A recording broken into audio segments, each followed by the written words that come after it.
Welcome back to my channel. This is the final part in the single pigment color series, and today we're looking at probably the least common colors in people's palettes, including mine. There are only 5 colors, but they actually span sort of 3 different categories. These are all natural pigments, so things like indigo, dragon's blood, and natural browns. And so I'm going to label this sheet and then we're going to look at them because they're pretty unique. Alright, everything is labeled and all the paints have sat, and so I think everything should activate alright.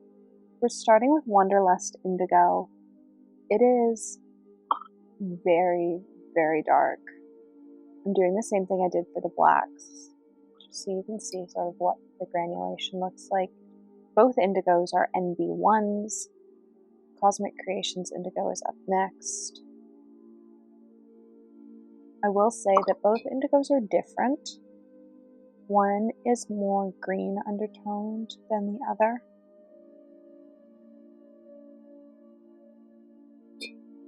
Both are very pretty though, and I love both of them.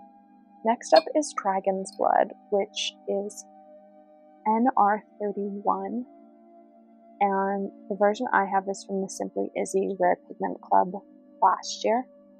I will say I almost never use this paint. It's in my palette, and I always think about using it, but I don't actually reach for it. It is a very pretty dark red though, and has some really stunning granulation to it. It just is never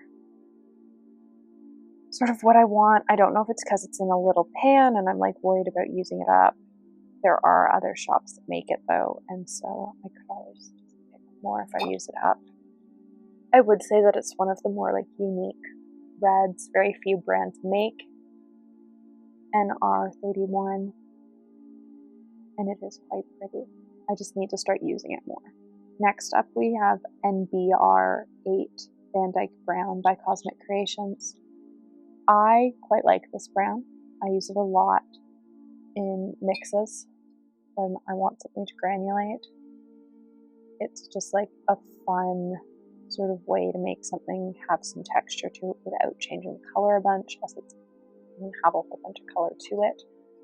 But if you want to add some texture to a green, or you want to add some texture to a blue, it's the color I tend to reach for. And then we have Cinnamon, which is another NBR8 by Cozmick Creations, and it is a very different NBR8.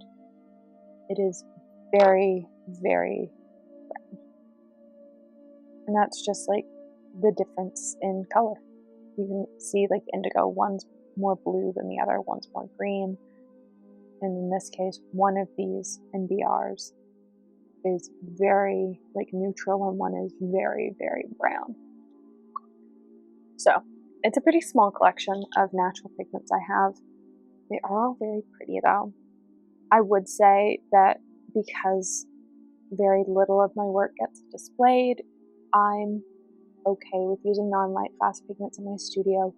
If you are a person that displays your work, you might have an issue, but there are also UV sprays that you can apply to pieces, and I do use that.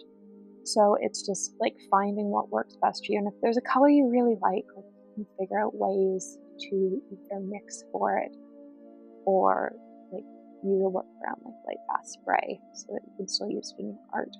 And I think finding fixes like that is super important, because you shouldn't be limited in the colors you use based on what you want to create.